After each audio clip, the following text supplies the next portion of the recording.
So, my dear friends, I see there's more of you. I'm so glad that you're with us. The next topic is a bit more political. You know, sports is a very big part of life, especially football, soccer, and so on. But there's a lot of anti-homosexuality and a lot of discrimination against minorities in sports. So our next speaker, Dirk Smith from Stonewall Performance, is going to talk to you about it. Unfortunately, there was a video presentation, but that didn't quite make it. But he's engaging enough on his own. And on a personal note, I was very ill last year. All I wanted to do was lay on my sofa and feel sorry for myself. This man got me the hell off my sofa and functioning again. So give it up for Dirk Smith. Thank you. And I'm so glad we got Cheryl off her ass. Get her moving again.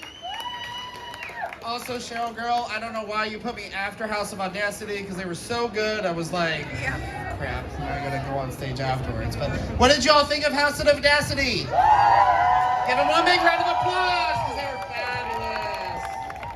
Wonderful. And you know, to do a performance like that is not easy at all. If you saw them out on stage, they were working it, girl. Like, you know, doing squats, running around, dancing, jumping, all this craziness. And that is something that requires a lot of training and exercise, a lot of courage and confidence to do, and not everybody can do it. So to get up on stage like that and come and work it and be fierce and kill it, girl, that's something that you gotta be proud of, right? So when we talk about LGBT in sports and we talk about exercise, this is exactly what we're talking about. It's a platform to express yourself and to be who you are. Put your message out there and get the word out about who you are and what you're doing, and most importantly, to be who you are. Woo! House of Audacity there, that was non-binary, trans, intersex, everybody up on stage, being themselves, doing what they do best. You can't ask for anything better than that. Yeah. Woo! At least one person, you know, appreciates it. Who here is a member? Who here plays sports? Anybody play sports? Got a few people. If you do not play sports, you are in the right neighborhood because we've got some amazing LGBTQ sports organizations here who are looking for new members. Did you know that the Gay Games, which was my original video presentation, was about the Gay Games, is the largest LGBT sporting event in history. It is also bigger than the Olympic Games themselves. You're talking about the Gay Olympics, bigger than the actual Olympic Games in terms of number of participants who come out and participate. That's pretty cool. Who here knows if in 2010 Cologne hosted the Gay Games? Does anybody remember that? Couple people, yeah. Fabulous. Yeah, when Cologne hosted 2010, for me, that was a turning point in my life, and that's ultimately what led me down this path that put me on this stage today.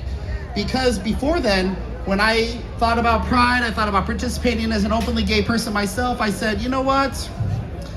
It's not for me, I really don't care, things like that. I didn't really understand the importance of Pride or LGBT or anything like that. I knew I was gay, I knew I was happy, but for me, that was it. But when I joined my first LGBT swim team and I was welcomed and brought in and felt to be part of a family, and I was able to express myself through my favorite sport, I was able to gain confidence, courage, my self-esteem improved, and ultimately led me down to participating in the Gay Games in 2010 here in Cologne, which was my first time ever traveling outside of the US and participating in a big event like this. I got to meet literally everybody like here. I got to meet y'all. It was fabulous. Has anybody had an experience like that? Thank you. Appreciate you, one person. I know I'm not as cool as House of Audacity, but you know, I got a couple fans. So when we want to talk about the power of LGBT sports, is how it can help influence and change communities, and most importantly, fight discrimination and encourage people to be themselves. When we talk about Europe and North America, we've got Pride, we've got CSD, we've got Gay Games, EuroGames, all sorts of LGBT sports events, festivals, Pride festivals, everything like that. But when you go to places like Asia, Africa, South America, they still got some ways to go.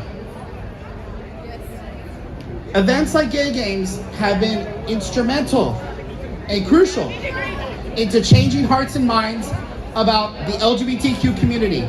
They have worked to challenge stereotypes like HIV and AIDS and things like, you know, gay people participating in masculine sports or lesbian women participating in sports as well. And even right now in the US, there are numerous anti-trans bills being passed to limit and prohibit trans people from playing in sports.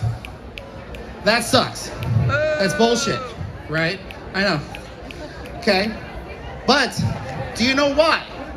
It's not because there's any kind of unfair advantage. That is a myth. It is because they are trying to stop us and limit us from expressing ourselves and being who we are in sports. What we can do as a community is to play and to participate and to go out there and do sports openly as ourselves. Start with events like EuroGames, EuroGames, even some local events like the Come Together Cup or the Queer Games here in Cologne coming up in August. All these events, just from your participation, have the power to change hearts and minds about people, LGBT people in sports. Even more so, gets to places like South America, Asia, Africa, all these other places where LGBT rights are not nearly as progressive as they are today in Europe and North America. Sporting events like this have the power to unite people and change the world. Nelson Mandela said that sport has the power to unite us all. It has the power to help our community fight against stereotypes and discrimination. One of my favorite stories, the first ever openly HIV positive person to set a world record in a sporting event, took place in 1994, at a time when people thought HIV and AIDS was a death sentence. This person, not only being HIV positive, went and competed in a sporting event and set a world record. He inspired an entire community of people affected by the HIV/AIDS epidemic into saying, hey, this is not a death sentence. You can not only survive, you can thrive, you can break records, you can break down barriers, and you can show other people who need something to believe in that they can do it too. And that is one of the most important things I can teach you up on this stage today, is it gives you and your community something to believe in. And to be honest, you can't ask for anything better than that. Do y'all have something that you believe in? Yes. It could be yourself. It could be a higher power. It could be this stage, making sure that, you know, the people who built this thing right, they built it right, so it's not going to collapse under me. Everything, always a good thing, right? But you got to believe. Sports is more than just playing the game.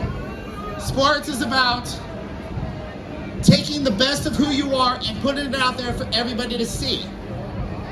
And you can always do that as your authentic self. It takes courage, confidence, and bravery to go out there and do it. But then when you have groups like the House of Audacity who come out here and do that, you see what the end result is. They are fierce and fabulous, and everybody loves it. And that's all I can say. So, I appreciate y'all. Thank you for the stage. If you don't participate in a sport, go talk to some of my friends over here. I love you all. Thank you again, and have a fabulous CSD.